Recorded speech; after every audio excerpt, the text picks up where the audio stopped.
Hi everyone, welcome back to Keto Poppy. So today we're making scones. I have been wanting scones. I know a lot of people in Kentucky have never had a scone, and it's a pastry that's kind of the texture of a biscuit, maybe a cross between a biscuit and cornbread texture, and I just love them, and I'm missing them like crazy since I've gone keto. So I found a recipe and everything in it didn't quite work for me as usual. I can't just be satisfied. So I decided to go ahead and do my own take on it. So today we're having keto low-carb cinnamon scones. And I've preheated my oven to 350 degrees. I have all of my ingredients out, but first I just have to show you something. On a point of interest, this recipe calls for psyllium. And so psyllium is just a fiber. You can find it in the pharmacy section. It's basically Metamucil without the flavoring. But this is the brand I use, Consul Original Formula Psyllium Fiber. And that works just fine. I am out of control with between the cookies and the other baking that I've been doing. This is my vanilla extract. This is a roll of paper towel. It was a pretty good price, I thought. I got it on Amazon, and I don't know, I needed vanilla, and I got tired of going to the store for it because I put it in my coffee and everything. So yeah, I'm out of control. We're not going to show that to Don. It looks like a fifth of whiskey or something. All right, here we go. 1.5 cups of almond flour. I've already sifted it because I learned in a previous video that sifting takes forever and I have to warp speed through it. Okay? 2 tablespoons of coconut flour, sifted. And if you don't have a sifter, you can go to like your local peddler's mall and get them for a couple of bucks. You can use those little strainers and just kind of push it through with a spoon. You don't have to spend a lot of money, or you can just mash it all with a fork and hope for the best. This is 1 tablespoon psyllium husk, 1/2 teaspoon baking powder, 1/4 teaspoon baking soda, and 1/2 teaspoon of cinnamon. All right, get all that out of the way. I'm going to mix that up. This is going to be so good. I'm so excited to have scones. I've even got an icing to go on the top because a scone's just not a scone without some icing. I suppose you could put butter on it and that would be good too, but I wanted icing. All right, got that all mixed up. And then the last step is to take 4 tablespoons, this is cold butter. I can get it out of there. And we're going to use a fork and mash it. Oh my goodness, this is going to be we're going to get our upper arm workout doing this.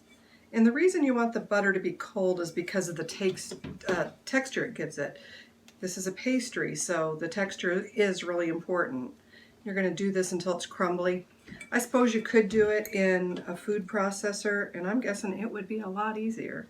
But I don't yet have a food processor. It's on my wish list. If anybody wants to send a food processor to my house, you are more than welcome to. Maybe you've got one you're not using, or you just want to see more baking recipes and you don't want to bake, or you got married and you got 2. Send one to Keto Poppy because I could use it. So we just keep working this, and I'll come back when this is all blended in because it's going to take a little bit. It's 110 degrees in here. I am burning up trying to incorporate. I'm buying a food processor. I'm giving y'all a week to send me a food processor. If nobody sends me one, I gotta buy one. Maybe you got one for sale cheap and you don't want to make scones. See, I want to make scones. I love me some scones. Whew, I gotta open a window. They made this look much easier on the different videos that I saw. Lies, all lies. Okay, I think we've about got it. You can see it's kind of a crumbly. I'm sure I could do better, but to be honest, I'm just done doing it. In a separate bowl, we're going to combine 2 eggs. I'm going to beat those a little bit first. That one's a little tough. You didn't want to give it up. Come on now. There we go. Okay, 2 eggs. The sweetener that I'm using today is called Sukrin Gold. If you don't have that, You can experiment with whatever sweetener you want. You can use stevia. Just remember, stevia is a lot sweeter, and you're going to have to account for the texture change if you're just using much less of a dry ingredient. You could use erythritol, swerve, whatever you want, but I'm using Sukrin Gold because it's a golden, and I just think it goes well with the cinnamon, and I've been wanting to try it. So this is 1/4 cup of Sukrin Gold. We're going to mix that in there. While I'm mixing that, I'm going to add in my extracts. I have 2 teaspoons of vanilla extract and 1 teaspoon of maple extract. I love me some maple extract. It is good stuff. And I'm curious to see where I'm using the Sukrin Gold. It has erythritol in it, and I've talked about that cooling sort of sensation you get with erythritol. It actually does like take temperature away from your mouth. It feels cold in your mouth. And I'm wondering if adding cinnamon to it, which is a hotter ingredient, if that's going to balance it. We'll see. Also, I made some chocolate chip cookies the other day, and I put those in the freezer because I thought, okay, I hate that kind of cold sensation that you get with the erythritol sweetener. Let's just put them in the freezer and see what happens. Well, they're soft enough that you can still eat them, just pulled right out of the freezer. And when the whole cookie is cold, you don't notice the coolness of the erythritol as much. That's my brilliant idea for today. Okay. Now we're going to add our wet ingredients to our dry. I'm going to do this a little bit at a time and let it kind of get incorporated there. See if we can do it without making a huge mess. Maybe that butter will finally get in there. Yeah, that's better. Just need a little bit more liquid to work with. These are going to be good. I got a feeling.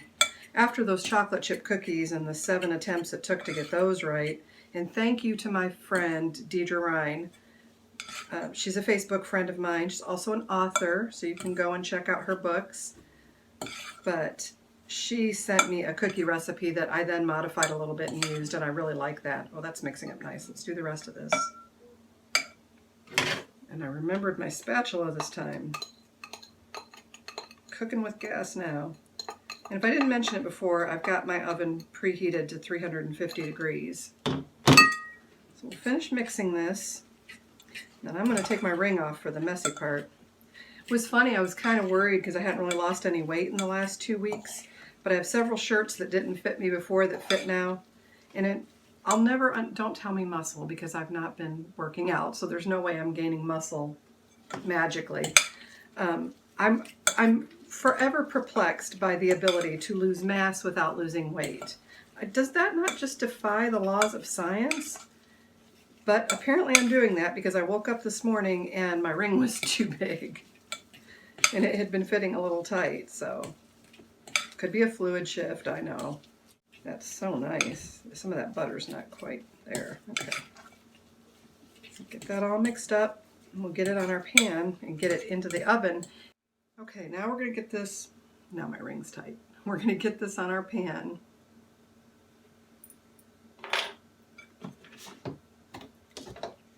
So I've just got a pan lined with a parchment sheet, and I love these parchment sheets. You don't have to cut them down or anything. They're already the size they need to be. If you just need, if your pan's a little bigger like this one and I was cooking something that was going to take up more space, I would just use 2. They're compostable, so if you've gone green, you can still use parchment paper. Alright, now we're just going to shape this kind of into a ball. That's pretty easy. Pretty up your edges there. And then you're going to want to smash it, I'd say to about 1 inch, maybe a little less. That's pretty tall. Let's go down a little bit because it's going to rise. Oh, it's so pretty, isn't it? I just want to eat it already. So you want to make sure that you've got the same height all the way around because you want it to cook evenly. Okay, I think that can go out quite a bit more. 1 inch, that's about right. This end's a little high. If you're trying to measure 1 inch, then you're not going to go get a tape measure, for Pete's sake. Just that space from the tip of your finger to that first knuckle will get you about there. Okay, so then we're going to cut this Just soft cut. Don't go all the way through. It's just kind of a place to give your pizza cutter an area to go through. And I want to have, I don't know, maybe just 4. Let's go down a little bit. No, let's go right there. My lines are going to be super ugly. Let's fix that.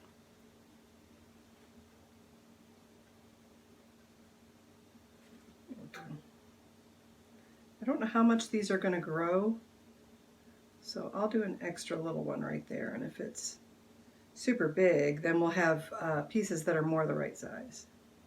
All right, there we go. This is ready to go into the oven. I'm going to put it in at 350 for 20 minutes. I'll come back here in just a minute. Okay, everything's in the oven cooking. We've got about 10 minutes left. I wanted to work on the icing for the scones. So in here I have 2 tablespoons Sukrin Gold. You can use whatever sweetener you want. 1/8 teaspoon of cinnamon, a teaspoon of vanilla extract, and a 1/4 teaspoon of maple extract. I'm just going to put that in here. Dawn's doing some work downstairs, so if it sounds like the house is coming down, just ignore it. All right, get all that out of there. Then I have 1 tablespoon of cream cheese softened. I just put it in the microwave for about 20 seconds. Get all that out of there. There we go. Then I have 1 tablespoon of butter melted. And I have 2 tablespoons of heavy cream. I was pretty generous. Those are probably heaping tablespoons. Just can't get enough heavy cream or butter if you're on a keto diet, am I right? My cat's over here wanting to assist. Okay, so we're just going to mix this up. And this is the glaze that we're going to pour over those scones when they come out of the oven, and we'll pour it over while it's nice and hot. Make sure to get your cream cheese really soft so that there's no lumps in it, so that you don't have lumpy drizzle. But you know, I suspect if you didn't get it exactly right, it would melt getting poured over those hot scones. Oh, that looks, look at that. I just want to eat it by the spoon. I may just eat it by the spoon. See, you guys will never know because I can edit that out. That's good. Okay, everyone, a little edit here. I tasted that and it didn't seem quite right to me, so I melted 1 more tablespoon of butter, and I'm going to add 3, this kind of crystallizes, 3 drops, I think that's 3, of the Sucradrops that I like to use, and I talk about that in other videos, so if you want more information on that. It is not the same as the powdered stevia, but if that's what you've got in your house and that doesn't bother you, you know, knock yourself out. I know a lot of keto folks don't use sucralose, but the Sucradrops aren't cut with dextrose. The reason that some keto folks don't use it is because it's not a natural sweetener and there's no getting around that. The reason others don't use it is because powdered Splenda or sucralose is cut with dextrose, which actually increases blood sugar. Liquid sucralose is not.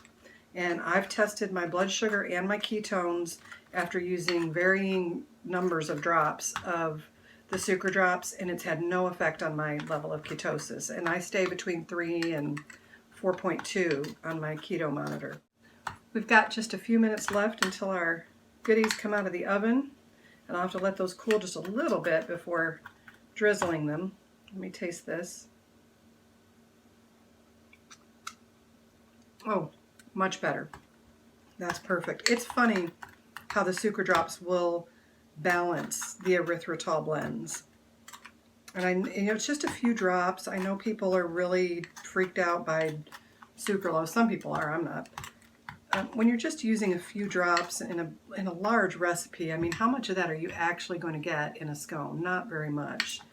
I mean, what, a 50th of a drop? I just don't think it's going to make a big difference for you. But you know, if you're a purist and you don't want to use it, don't use it. That's okay.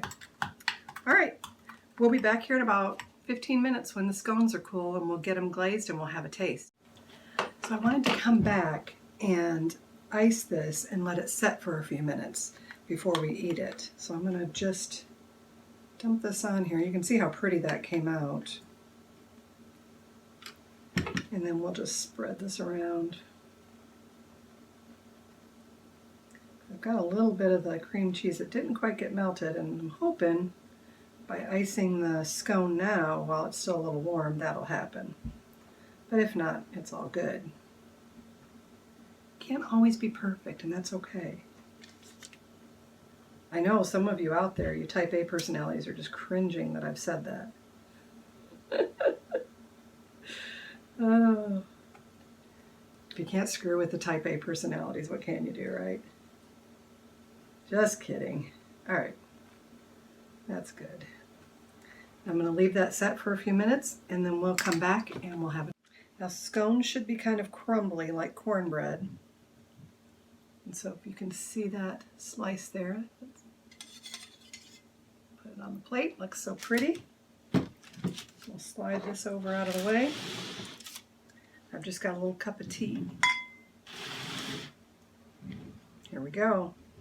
I didn't pre-try this, so you're getting the 100% reaction.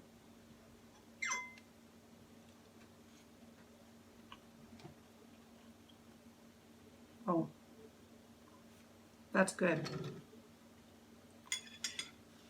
It's not quite sweet enough, so I think the next time I make it, I'll add some Sucradrops to the batter.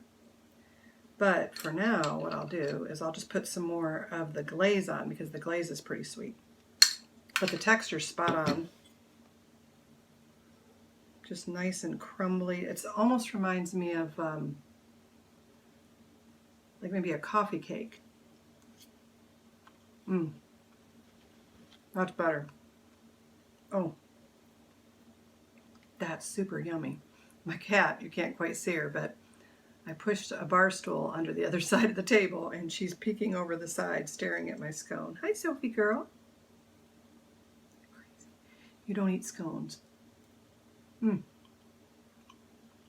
That's a winner, guys. Cinnamon scone. Make sure to subscribe and like and hit the little bell and you'll get a notification every time I make a video.